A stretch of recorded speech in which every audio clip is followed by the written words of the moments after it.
Bonjour et bienvenue pour cette 4e vidéo du chapitre Nombres et intervalles. Nous allons voir le grand 4, inégalités et inéquations. On commence avec les règles pour les inégalités. Comme d'habitude, vous devez copier tout ça dans votre cours et on en reparle ensuite en classe.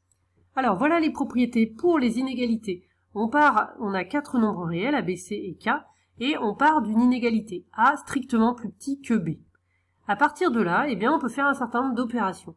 On peut ajouter le même nombre de chaque côté, ça ne change rien au symbole strictement plus petit, strictement inférieur, qui est au milieu. On peut enlever la même chose de chaque côté, donc faire moins C de chaque côté, ça ne change rien à l'inégalité.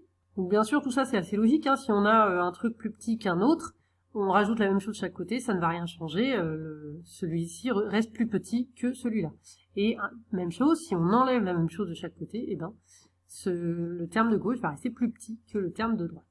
Maintenant, qu'est-ce qui se passe si on multiplie ou qu'on divise? Alors là, ça dépend du signe du nombre par lequel on multiplie ou qu'on divise. Quand ce nombre petit k ici est strictement positif, alors pas de problème, le symbole ne change pas, on peut faire A fois k et B fois k, on multiplie par k de chaque côté, le symbole reste le même, on verra des exemples juste après. On peut aussi diviser par k, ça ne change rien, le symbole reste le même entre les deux. Par contre, si jamais k est strictement négatif, si on multiplie ou qu'on divise par un nombre négatif, alors là, attention, j'ai mis en rouge parce que le symbole change de sens. Donc quand on multiplie par un nombre négatif, le symbole change de sens. Si on divise aussi par un nombre négatif, le symbole change de sens. Dans tous les autres cas, le symbole reste le même. Et pour finir, ces propriétés, je les ai écrites pour A strictement plus petit que B, mais si on avait eu au départ A inférieur ou égal à B, ou bien A strictement plus grand que B, ou A supérieur ou égal à B, ce serait exactement la même chose, c'est-à-dire que les symboles ne changent pas quand on ajoute la même chose, quand on enlève la même chose, ou quand on multiplie ou qu'on divise par un nombre positif. Par contre, le symbole change de sens si on multiplie ou on divise par un nombre négatif. Évidemment, si on a inférieur ou égal, il devient supérieur ou égal. Et si on a, ici on avait inférieur strict, on a supérieur strict, et si on a supérieur strict, ça devient inférieur strict, etc. Et maintenant, voyons quelques exemples pour que ce soit plus clair. Si je pars de 2 strictement plus petit que 3, 2 plus petit que 3, donc là, A c'est 2, et B c'est 3. J'ajoute la même chose de chaque côté, j'ajoute 4 ici.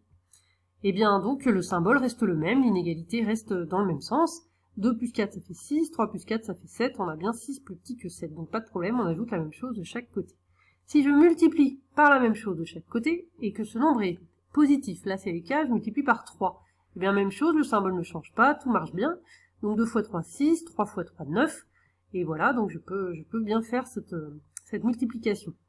Et maintenant, dernier exemple, attention, donc toujours 2 plus petit que 3. Cette fois-ci, je multiplie par un nombre négatif. Je multiplie par moins 3 de chaque côté. Donc 2 fois moins 3, ça fait moins 6. Et 3 fois moins 3, ça fait moins 9. Là, comme je multiplie par un nombre négatif, attention, le symbole change. Effectivement, moins 6 est plus grand que moins 9. Quand il fait moins 9 degrés, il fait plus froid que quand il fait moins 6. Voilà, je vous remontre globalement ces 3 exemples. Et donc, si on avait divisé par un nombre positif, même chose, ça n'aurait pas changé le symbole. Si on avait divisé par un nombre négatif, par contre, attention, c'est là où le symbole change. Par contre, là, si on avait fait moins 4, là, ça ne change rien. C'est vraiment multiplier ou diviser qui peut changer quelque chose quand le nombre est négatif.